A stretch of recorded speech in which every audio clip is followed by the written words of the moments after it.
Saudações, alvinegras! Vai, Corinthians! Vai, Corinthians! Esse é o podcast Irmandade Corintiana número 425. Eu sou o Guilherme, eu tô aqui com o Dudu e com a Ana, e dessa vez sem o Gibson. Ana, o que aconteceu com o Gibson? Não sei, acho que ele ficou triste com a saída do Pedro Raul e tá chorando as mágoas por aí. Ou se perdeu num bloquinho, não sei. E a sua aposta, Dudu, qual que é? O que aconteceu com o Gibson? Eu acho que o efeito da festa do Memphis fez efeito pro Gibson agora. Então, depois, retardou tardio? Depois, tardio. Gibson foi forte, foi guerreiro, mas não aguentou. Então hoje tá desfalcando a gente. Mas final de semana que vem, nas próximas partidas, ele estará aqui conosco.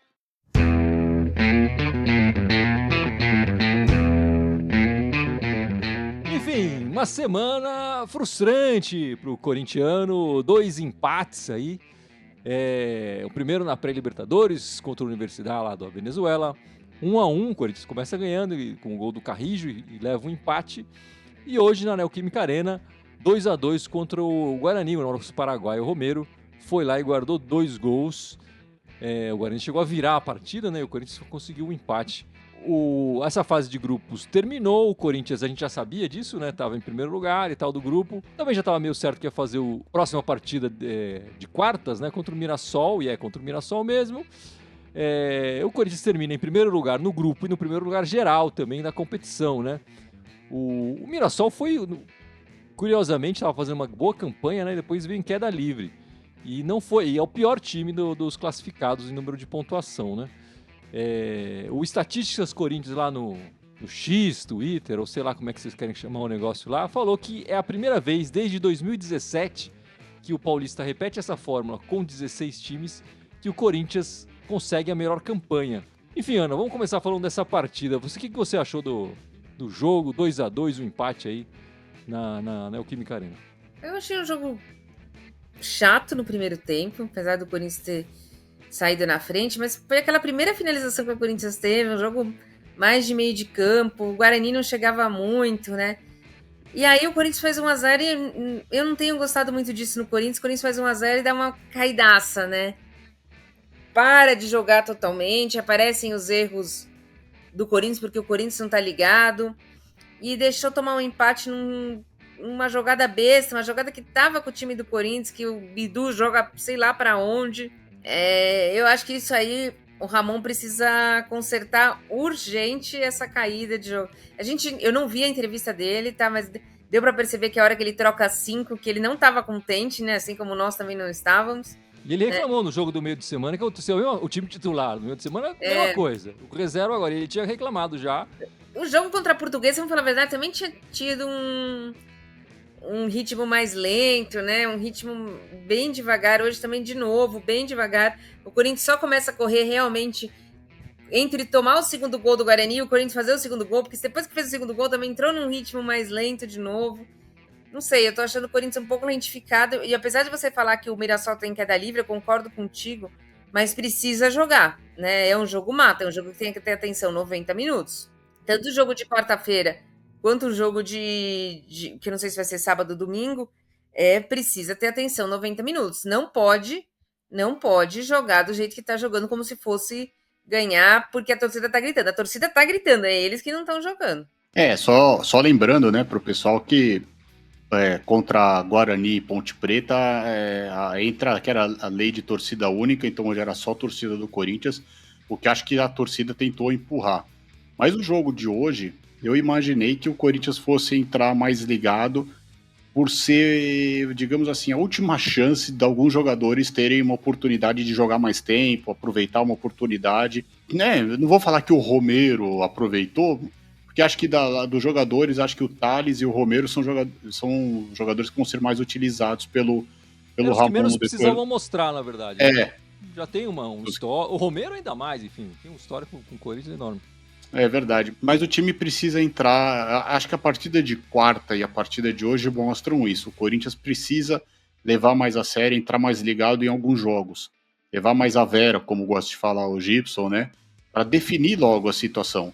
A gente sabe que o jogo hoje pro Corinthians não valia nada, mas os jogadores que estavam em campo deveriam ter mostrado alguma coisa, mesmo sendo um time que a gente fala aqui um time reserva, mas não é tão ruim assim. A gente já teve time titular pior que esse reserva.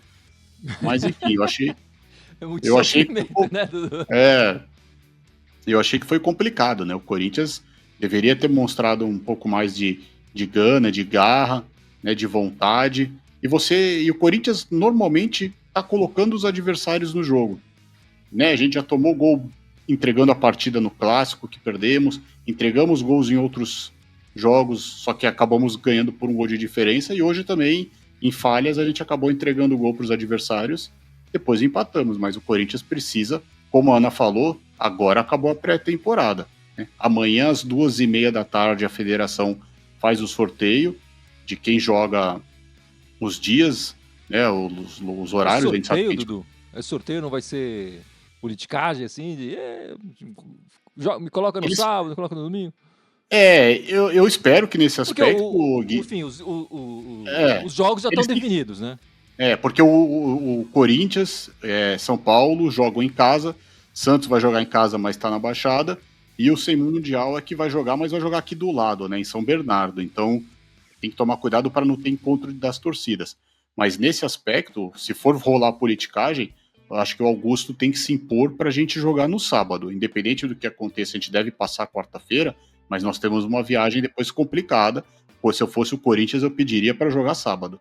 Enfim, como eu falei, o Corinthians se classificou com 27 pontos. O segundo colocado com maior pontuação é o São Bernardo e o Sem Mundial, os dois com 23. Então, o Corinthians passando, imaginam que passará pelo Mirassol, vai somar um ponto, independente do resultado, pelo menos um ponto, né, se fosse por empate e penais. Então, de qualquer forma, já tem garantido a semifinal também na Neoquímica Arena, se passar, ressalva aí, se passar do Mirassol. E, em caso de vitória, já garante, inclusive, na final também, né? Chegando na final, né, que é o que a gente gostaria, a decisão na Neoquímica Arena, né? Então essa diferença de 4 pontos aí ajudou. Podia ser mais, é verdade, se o resultado de hoje ajudasse. Só desculpa, Gui. E a gente também já sabe que não pega o Sem Mundial numa semifinal, nem o São Bernardo. Vai pegar Santos, Bragantino, São Paulo ou Novo Horizontino, pela pontuação geral. Enfim, eu acho que essa queda nessa semana se deu justamente porque o Corinthians, na Libertadores é menos explicável isso, né? Porque o adversário era muito, muito fraco e a gente deveria ter conseguido uma vitória lá. Mas essa queda no Paulista eu vejo como o Corinthians conseguiu a classificação muito antes, né? E deu aquela relaxada, muito jogo atrás de jogo, enfim, os jogos passaram a valer menos para o Corinthians e mais para os adversários. Então eu quero colocar essa queda de rendimento no Paulista, especialmente, na classificação mais cedo, né, do Corinthians. E eu espero que o Corinthians entre de uma maneira completamente diferente no próximo jogo contra o Mirassol, sábado, domingo, seja lá que dia que for. Espero que seja sábado, como o Dudu falou, é importante ter essa influência aí na federação para jogar no sábado e entra com mais seriedade. E também na quarta-feira, né? Agora, depois dessa vergonha que foi esse empate no meio da semana, mas já vamos falar da Libertadores, né? O Corinthians marcou gols de novo nessas duas partidas dessa semana, então continuando aquela contagem, né? Igualando a marca de 2008. Já são 23 jogos seguidos que o Corinthians faz gols. O Estatísticas Corinthians Estatísticas Corinthians do X lá tá trazendo isso também a cada partida, né? Então, o Corinthians marcando gol na quarta-feira vai passar essa marca de 2008, Ana. Olha, é o mínimo que eu espero, né? É o mínimo, né? Você tem que fazer um gol nesse time do Universidade Central, nem que seja 1-0, né? Já foi ridículo o jogo da quarta-feira, acho que a gente vai falar agora sobre ele. Daqui a pouco. Então, é obrigação, assim, fazer um gol nesse time é obrigação. Tem que bater essa marca de 2008. Enfim, eu acho que é bastante expressivo, né? Acho que o Ramon, esse time do Corinthians, o Ramon tem essa característica de chegar e conseguir criar situações de gol e fazer muitos gols. Também leva muitos gols, né? Mas tem que dar uma arrumada nisso aí. Mas é muito importante essa marca aí, que tá igualando de 2008. E, Dudu, o Romero, marcando os 2 gols de hoje, chegou a 41 gols na Neoquímica Arena, né? Você tinha trazido na semana passada que o Yuri Alberto podia estar se aproximando, mas não foi hoje, né? O Yuri Alberto podia ter aproveitado pelo menos uma ali, né? Mas não aproveitou. E mais, agora há pouco o Vessone publicou lá no X também que ele igualou o Jô com o maior artilheiro do século XXI do Corinthians, com 65 gols. Aí o paraguaio Romero realmente fazendo muita história com a camisa do Corinthians. Começando pela primeira pergunta, o Yuri Alberto tem chances, né? Até porque o Yuri Alberto fez gols de pênalti, o Romero, em tempo normal, bateu 3 pênaltis, perdeu mas sendo só um na Neoquímica Arena. O Yuri Alberto vai ser o titular, vai jogar mais. Mas é importante pro Paraguai, né? Impressionante como a gente fala aqui dele, mas ele caiu nas graças da torcida, ele se dedica. Hoje ele fez 2 golaços, aliás, como ele gosta de fazer gol no Guarani, né? Já fez no ano passado, fez 2 agora. Como o Guarani não caiu, será que serão 3 ano que vem? Enfim, ele gosta de fazer gol contra o Guarani. Esse dado aí foi importante também, alcançar o Jô, porque o Jô jogou bastante tempo no Corinthians, sempre foi mais titular que o Romero, né? O Jô também batia pênalti, enfim. Mas vamos ver, né? Torcer para o paraguaio aí chegar a aproveitar mais. Ele aumentou um pouco a diferença para o Yuri Alberto, mas acredito que no decorrer do ano, o Yuri ficando o ano todo, ele deve passar o Romero. O Yuri teve 2 chances para aproveitar, acho que ele foi fominha, poderia ter rolado para o Memphis fazer o gol da vitória, até também para o técnico holandês ficar um pouco mais feliz lá. Porque se ele veio ver o jogo hoje do Memphis, o Memphis não será convocado. Mas é importante que tenha até essa disputa sadia entre os jogadores aí, que um vai sempre querer mostrar mais que o outro, um vai querer fazer gol, e quem ganha é o Corinthians. Eu vou discordar um pouco de você, Dudu. Eu acho que o Memphis entrou bem, viu? Ele meteu uma bola na trave ali no final, de cabeçada, disputou todas as bolas. Eu acho que ele deve ter deixado o Coleman, né? Como é que fala, Ana? Ronald Koeman. Acho que é Koeman, sei lá. Koeman. Feliz, jogou poucos minutos. Poucos não, até que jogou bem, uns meia hora, né? Uns 40 minutos jogou. E eu acho que o ideal é que ele fique mais para ver o Memphis titular no meio de semana, né, Ana? Pela Libertadores. Mas Assim, tem o Carnaval também. Mas que esse irlandês tem cara de que vai aproveitar o Carnaval? Quem aproveita Carnaval não tem cara, Gui. Não tem cara. Isso aí. Vamos ver se ele fica aí até quarta-feira. Tô achando ele meio pé frio, só isso, né? Mas enfim. E Dudu, o que a gente pode esperar desse jogo contra o Mirassol? O que você pode falar um pouco do nosso adversário nas quartas de final aí do Campeonato Paulista? O Mirassol tem uma história curiosa, né? Ele foi fundado no dia 9 de novembro de 1925. Ou seja, né, ele é um time que vai completar o centenário esse ano. Eles estão meio que em festa devido à classificação agora, mas também porque vai ser a primeira vez que eles vão jogar o Campeonato Brasileiro da Primeira Divisão, bem no ano do centenário, né? Em 51, surgiu uma outra equipe lá, o Grêmio Recreativo Esporte e Cultura, o GREC Mirassol. E eles se uniram em 1960 para não ter 2 times na cidade, que naquela época não tinha tanto, eles achavam que era uma concorrência. Mas eles depois, em 64, eles resolveram se desfazer, porque não estava dando muito certo, os sócios desse GREC que eles queriam, não estavam muito satisfeitos com isso. E depois eles voltaram a jogar os campeonatos em 1982 e até 1985 na 3ª divisão. Mas eles acabaram tendo mais destaque só agora no mais recente, né, a partir de 2020, que eles mesmos chamam que é a década de ouro. Eles jogaram a Série D em 2020, mas eles conseguiram o acesso para a Série C.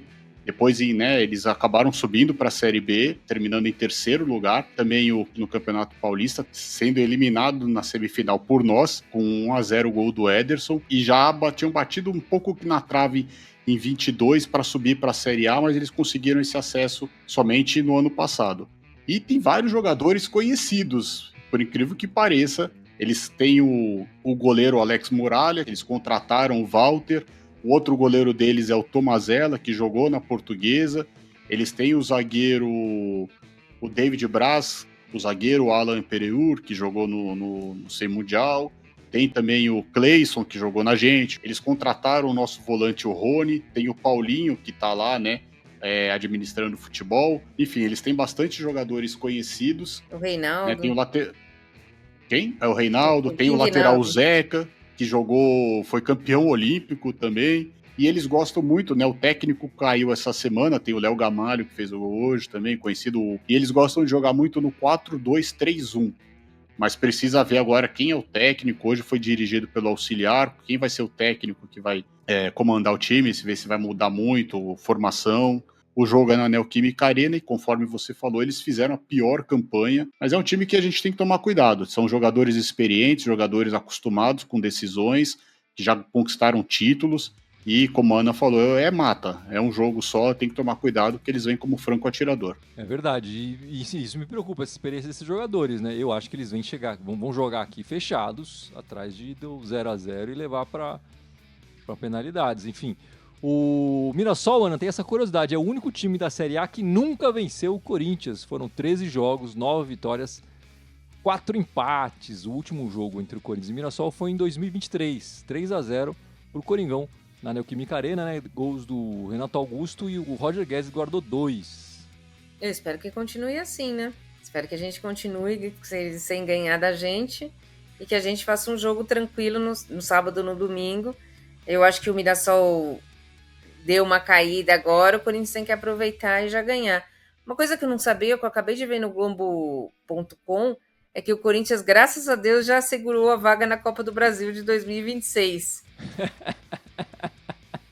Ficou aquela história toda o ano passado. Vai jogar, calma. Para 2026 já tá garantido. Exato. Então, assim, o Corinthians já se classificou, pelo menos isso. Então já estamos na Copa do Brasil de 2026. Isso, aí, já pode estamos. soltar fogos.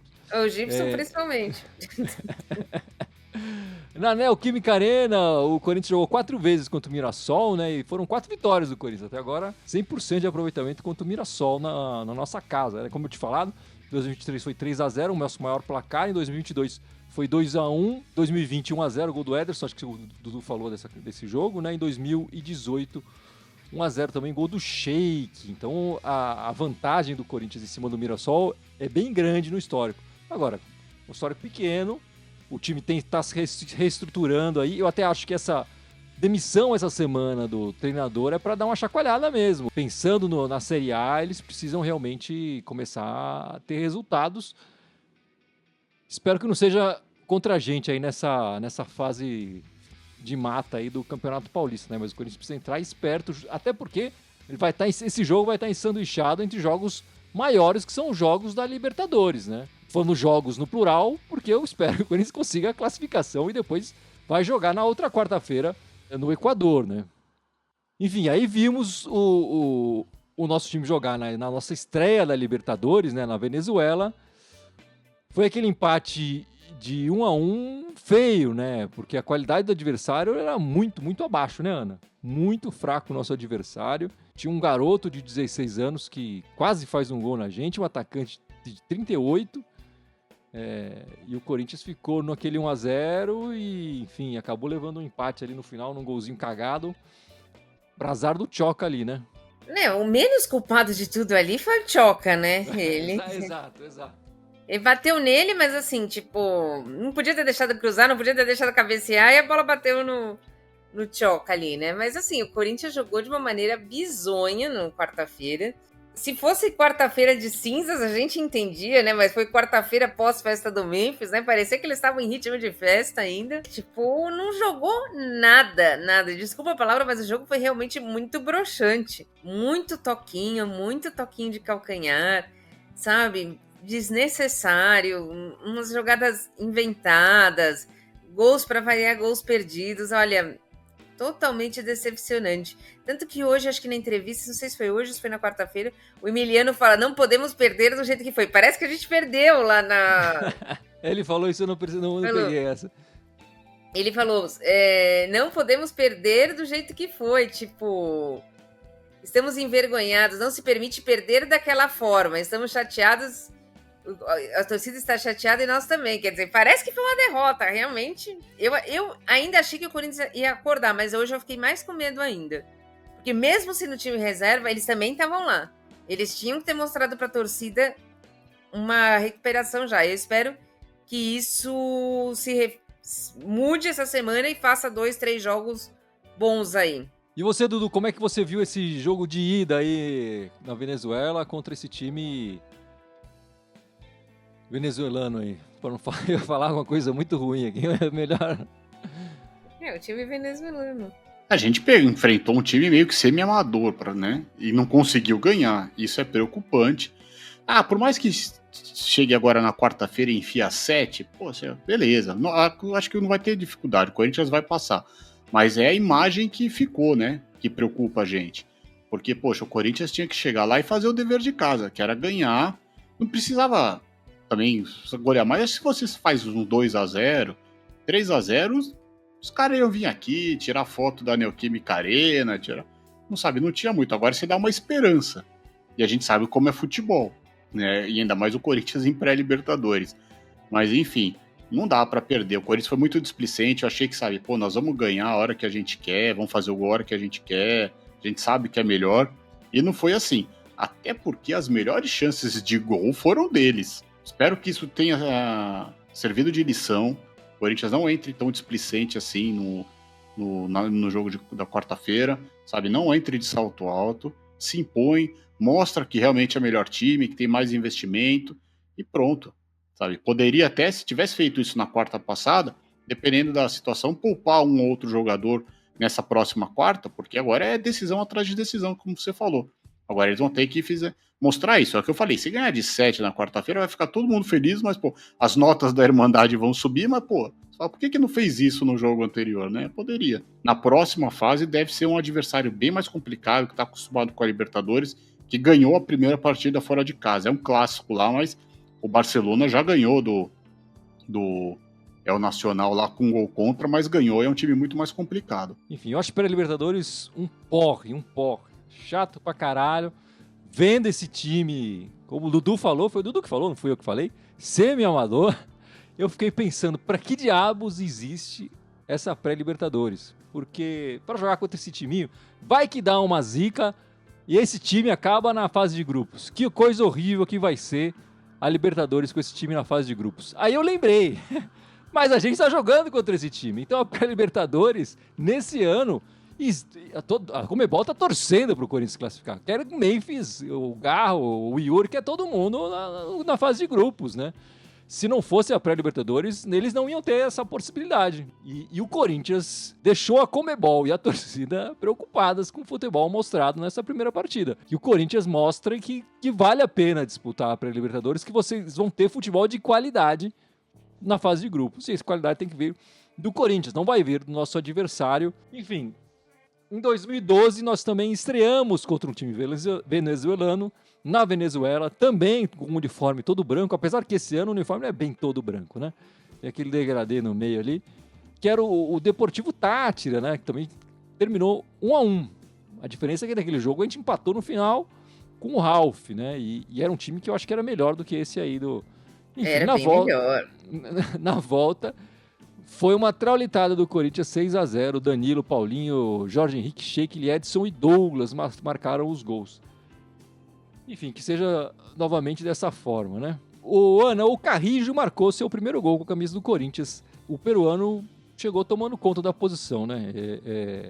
Foi uma aposta ali do Ramon Dias e tá dando muito certo. E a gente esperava que ele jogasse mais pra frente, né? Ele tá jogando mais no meio. Ele tá jogando pra mim quase como um segundo volante ali, um volante aberto mas tem hora pela direita, tem hora pela esquerda, depende de com quem ele joga, né? Eu tenho gostado bastante dele, do mesmo jeito que eu gostei hoje do Maicon. Eu acho que o Maicon fez uma boa partida hoje. Eu acho que pode montar um time bem interessante ali, pode ser ou ele, o Bidon, ou o Maicon, o Bidon pela esquerda, Carrillo pela direita, Garro no centro. Ele precisa de um primeiro volante que talvez seja o Ranieri, Martinez, não sei quem vai ser.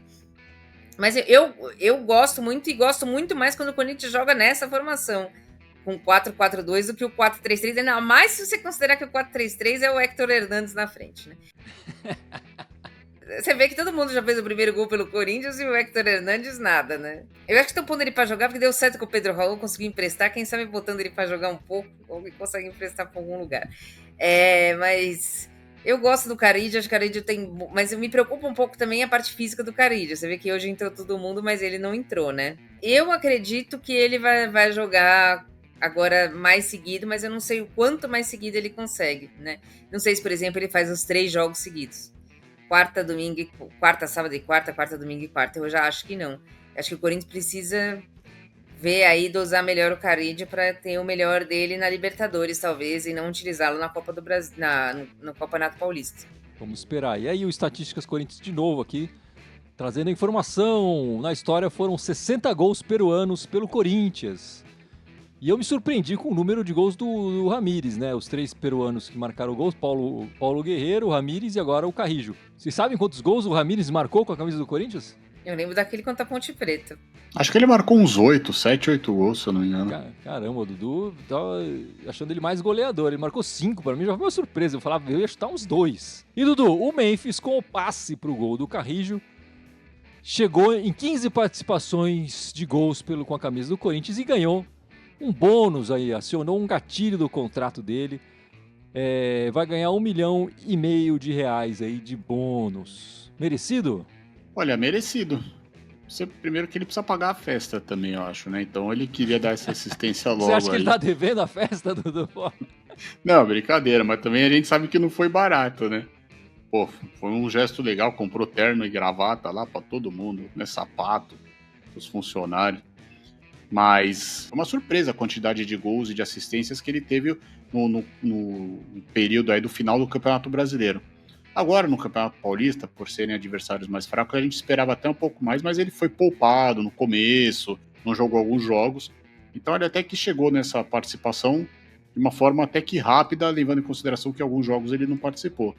Mas ele merece, é a estrela do time, não é o melhor jogador, acho que na nossa opinião aqui, né? Tem agora o camisa 8, mas enfim, ele é bom jogador e não sei como é que tá essas questões de bonificações para ele, mas espero que ele bata esses recordes o quanto antes aí, pra gente não ficar tendo esses tipos de jogos aí de quarta e hoje, como a gente teve. O 2024 foram 14 jogos, 2025 foram 8 jogos até agora, então 22 jogos no total, 15 participação de jogos, então dá uma participação a cada um jogo e meio e tal, que é o dobro do que ele fazia na carreira dele até ele chegar no Corinthians. Ele não é um jogador novo, né? A gente sabe, já tem uma boa carreira, mas a participação dele quando ele chegou era de uma participação em gol a cada 3 partidas. Agora já tá em 1,5 aqui no Coringão, né? Eu, às vezes, xingo muito o holandês. Eu acho que às vezes ele pega a bola, ele enrola, ele dá muito toquinho, sei lá o quê, mas ele é um cara que decide, ele tá decidindo os jogos pro Corinthians desde o ano passado. E eu lembro quando ele chegou, muitos críticos falaram: esse cara aí não vai dar certo, não vai jogar nada. O cara tinha jogado a Euro no mesmo ano, 3 meses antes, e o pessoal falando mal dele, né? Aí quando ele ganha um gatilho, porque ele tá jogando bem, o pessoal critica. Pô, mas tem que ter gatilho, sei lá o quê. Enfim, o Corinthians fez o que precisava para trazer esse jogador e ele tá se mostrando decisivo. Acho que a torcida não vai ter nada contra isso. O pior é o dinheiro gasto no Pedro Raul, por exemplo, que não estava jogando nada e agora foi emprestado, né, que a gente vai falar daqui a pouco. Mas o Memphis tem que ter cuidado. Não, ele tem que ter cuidado. Eu também acho que essa parte extra-campo é muito bom se ele tá fazendo sucesso dentro de campo. Exato. Agora, o sucesso não só dele, né, da equipe. Não adianta nada ele ser um especial, mas a equipe tá mal. Não, eu só tô falando que é muita festa, muita coisa, né? Por enquanto ele só conheceu a parte boa da torcida do Corinthians, que é a parte boa e a parte ruim. Se ele começa, é muita festa. Chegou mais companhias esse ano aqui no Brasil para ele, né? Então, assim, ele precisa tomar cuidado.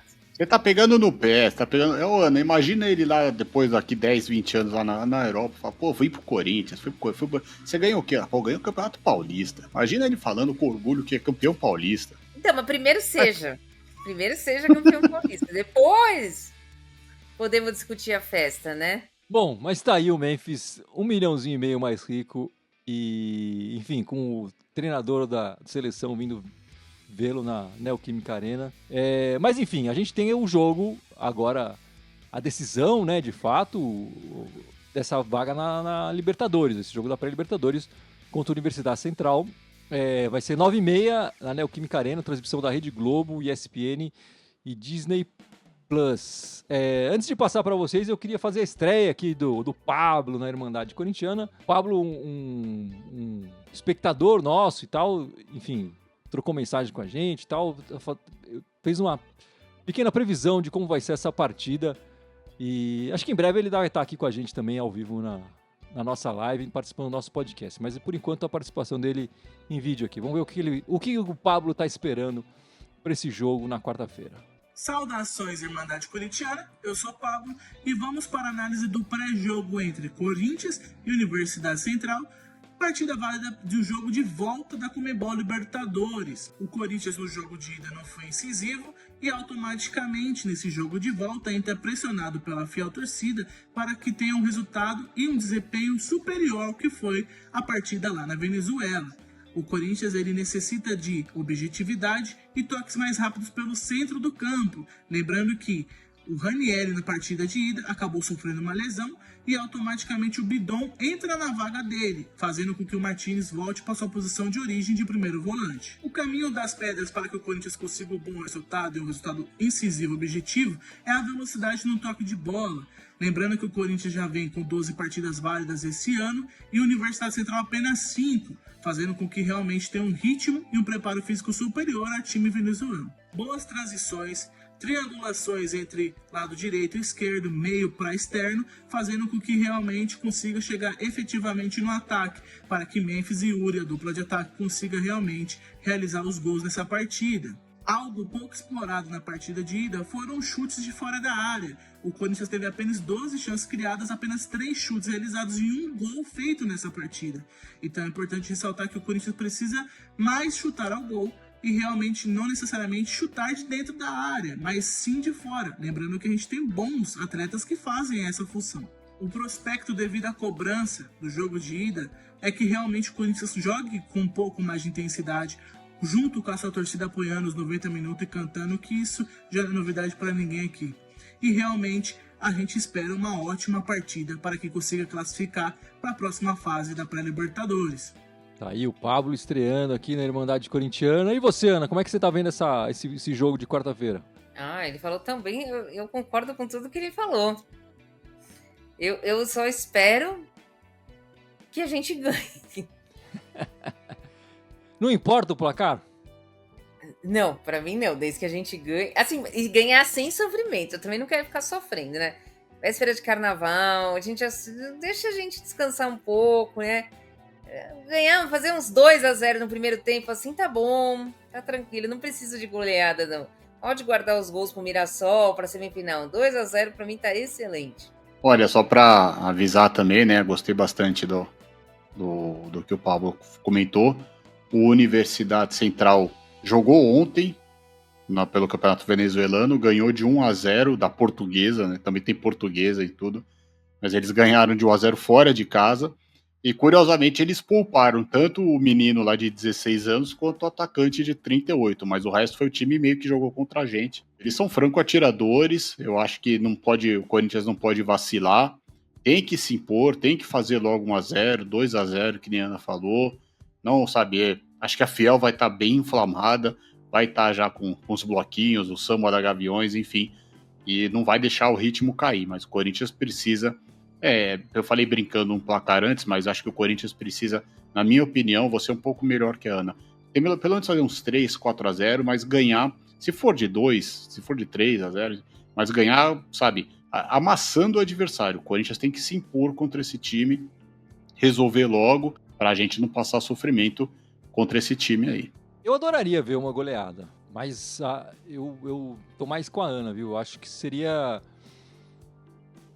O Corinthians precisa ganhar, precisa classificar, precisa estar na fase de grupos, precisa ganhar esse jogo, precisa passar do time equatoriano e estar na fase de grupos. Se for nas penalidades, se for com a vitória magra, pra mim tá valendo também, tem que estar lá. E aí, chegando lá na fase de grupos, é que começa de fato a Libertadores, começa o campeonato. O Pablo falou aí, Ana, da contusão do Ranieri, a contusão muscular, ele deve ficar pelo menos um mês fora, a previsão inicial, né? Ele vai fazer falta no nosso meio?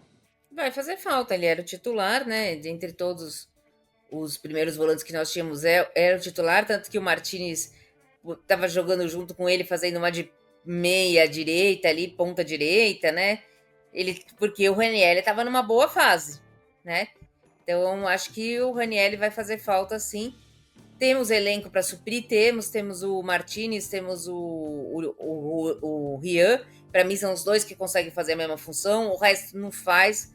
Você acha que o Maicon não pode fazer também? Eu não gosto muito. Eu acho que o Maicon gosta de jogar no segundo volante. Eu acho que o Maicon, por exemplo, seria o reserva do Bidon, né? Não o lugar do Maicon. Eu acho que hoje faltou um pouco um primeiro volante ali para tomar conta. O Maicon não faz essa função, na minha opinião, né? Então, eu acho que seria Martinez ou Rian, né? E acho que vai fazer falta, mas acho que também o Corinthians consegue jogar sem o Ranieri. Liana, essa semana... deixa eu ler uns comentários aqui, eu esqueci completamente do pessoal. Desculpa, amigo, desculpa. O Pilão falando que o Ranieri sempre faz falta, às vezes normal, às vezes para cartão. E falando também que o Alex Santana é mais volante que o Ranieri. Tem o Alex Santana, né? A gente não falou dele, né, Ana? Você não falou, não lembrou dele na... Não lembrei mesmo. Mas aí eu acho que eu concordo mais com a Ana. Eu acho que seria o Martinez e mais o Rian, embora eles são jogadores diferentes que o Ranieri, fazem função um pouquinho diferente na composição do time, principalmente do meio, da zaga para o meio de campo. Os outros jogadores acho que atuam mais ofensivamente, o Rian também, mas acho que aí o Rian não tem a qualidade com as bolas no pé que o Ranieri tem, que o Alex Santana tem. Mas acho que o Ranieri vai fazer uma falta sim pra gente. E, Dudu, essa semana conseguimos nos livrar do bonecão de posto, pelo menos até o final do ano, né? Pedro Raul está emprestado ao Ceará e o Corinthians vai pagar parte do salário. Eu ouvi falar que era 30%, 40%, 50%, enfim. O Corinthians vai pagar uma parte do salário dele lá no Ceará. Mas não está mais com o elenco do Corinthians. Pedro Raul. Pois é, né? Do jeito que ele veio, pelo custo alto, a gente até esperava um pouco mais dele, mas a gente sabe a situação que ele veio ano passado, no nosso desespero do Paulista, mas ele não deu resultado. Ele que vai lá pro Ceará, ele parece que ficou relutante um pouco de querer ir, mas o Ceará tá na primeira divisão do Campeonato Brasileiro, talvez faça a dupla de ataque com o Pedro Henrique, né? Quem sabe não teve essa ajuda aí. Mas que ele possa ir para lá, faça um bom futebol, faça bastante gols, para que de repente o Ceará compre ele, ou algum outro time compre ele, mesmo que a gente tenha algum prejuízo financeiro no valor de compra, mas só de ter que parar de pagar o salário já é um lucro. E Ana, teve esse protesto essa semana dos jogadores contra o gramado sintético. Você que é a nossa doutora, a nossa médica aqui. Enfim, qual a sua posição a respeito do protesto dos jogadores? Faz sentido eles irem contra o gramado sintético? É a favor só da grama natural? Eu acho que faz sentido, por uma parte, porque pelo que eu vi, até a médica do Corinthians falando, as lesões são mais graves, né, do que se fosse num gramado natural. Mas eu acho que deveriam se lutar para gramados bons, naturais também. Porque se a gente vê, por exemplo, onde o Atlético Mineiro jogou lá contra o Tocantinópolis, onde o Grêmio foi jogar, também não dá para jogar, né? Também tem chance de você pisar num buraco e ter uma lesão ligamentar. Então eu acho que um protesto foi bom, porque eu acho que tem que ser... Se alguém tem que protestar, tem que ser os jogadores, e os jogadores de maior nome, que foi o que aconteceu. Mas eu acho que o protesto devia incluir que todos os gramados sejam bons. Porque o que a gente vê é gramados horrorosos. E aí eu não sei. Não sei se foi feito um estudo já de você jogar num gramado horroroso natural e um gramado sintético, que é melhor, né? Eu acho que o que a gente está vendo em muitos jogos são várzea. Tanto no sintético quanto no natural. Por exemplo, o Atlético Mineiro agora vai mudar para o sintético porque o lugar onde eles fizeram o projeto lá não bate sol. Pô, isso tem que ter visto antes, né? É um absurdo, né? Então, eu acho que o gramado é o mínimo que o jogador tem que ter para desempenhar um bom futebol. E é impressionante, né? A gente assiste jogos da Liga Inglesa, da Copa da Inglaterra, uns times furreca lá, com o estádio 2.000 pessoas e o gramado é uma beleza. É lindo demais o gramado. E não vem me dizer que na Inglaterra bate a mesma quantidade de sol aqui, entendeu? A Inglaterra é um tempo horrível a maior parte do ano. É nublado a maior parte do ano. Então, não é porque faz sombra na parte do gramado que não dá para ter grama. É um absurdo um time de futebol alegar isso para trocar o gramado. Deve ter um monte de outras razões, inclusive comerciais, como o time ser mundial aqui, que trocou o gramado dele, que é para ter show. O estádio lá é para outras coisas, não é para futebol. A prioridade agora, nesse momento, é para ter show. No esquema que eles fizeram para poder reformar o estádio deles lá. E eu tô com a Ana, eu acho que tem que... Eu acho ótimo que os jogadores se unam, que os jogadores se protestem, é importante isso. Agora, ficar só na fala não adianta nada, meus amigos. Precisa parar. Eles só vão entender quando tiver greve. E eu vou falar o nome do que eu tô propondo aqui, é greve mesmo. Enquanto não fizer greve, não para. Enquanto não fizer greve e os times, os dirigentes, tudo mais, não se tirem no bolso, não vai ter jeito, não dá resultado. Vai ficar nessa lenga-lenga, vão levar com a barriga, vão passar um pano desgraçado. Para o jogador ter participação e voz de verdade no futebol, e não é só no Brasil, não, é futebol mundial, eles têm que parar. Então eu espero que os jogadores se unam e realmente façam o futebol aqui no Brasil melhor. Agora, ficar só na fala não vai adiantar nada. Tem que ser mais radical. E Dudu, continuando nas confusões do gramado, né, foi confirmado o jogo da NFL na Neoquímica Arena, que teve aquela polêmica, depois muitos jogadores... Apesar de... Depois falou que a grama é a mesma de lá, enfim, mas de qualquer forma, teve essa polêmica dos jogadores do futebol americano reclamando da grama na Neoquímica Arena, mas está confirmado o próximo jogo em São Paulo, no nosso estádio, no dia 5 de setembro, numa sexta-feira, que, se não me engano, cai numa data FIFA, né? E confirmado um time já, que é o Los Angeles Chargers. Tá feliz? Mais um jogo na NFL na Neoquímica Arena? Ah, tô feliz. Até porque é uma data bem especial também, né? Enfim, vai ser bem bacana. Mas Por que é uma data especial? Ah, poxa, tem gente que faz aniversário 5 de setembro, né? Uma sexta-feira esse ano ainda. Tem umas coisas que ajudam.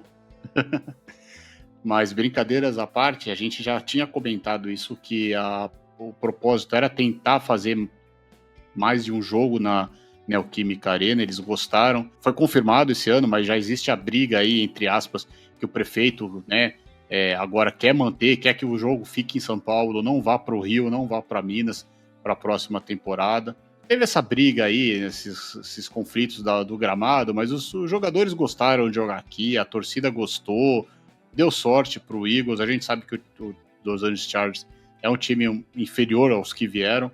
Vamos esperar o que vai ser o adversário deles. Independente que o Corinthians não ganhe tanto como a gente gostaria, mas é bacana de você ver seu estádio sendo divulgado para pessoas que ainda não conhecem. E tem que só torcer para que não façam que nem ano passado. Se colocar jogo do Brasil, é capaz que o pessoal assiste de novo futebol americano e não o jogo do Brasil nessa data FIFA aí. Você tem mais algum assunto para comentar? Alguma coisa, Ana? Das brabas? O Corinthians contratou essa semana a Thaís Regina, né? Que é uma jogadora experiente, né? Joga tanto de zagueira quanto volante, né?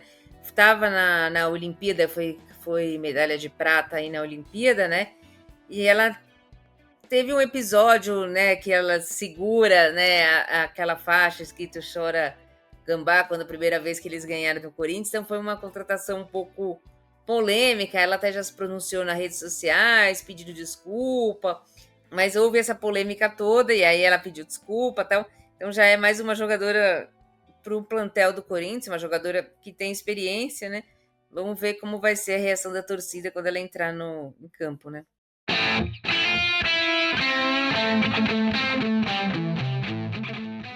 Então é isso, meus amigos. Vamos encerrando esta live, esse podcast 425, mas não sem antes, Dudu, lembrar as nossas redes, certo, Dudu?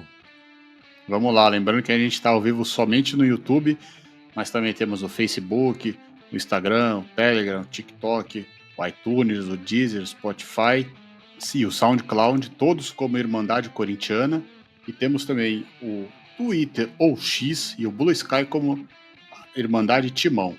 Sigam a gente lá, deixem um like, espalhem a nossa palavra, a gente conta com vocês para isso.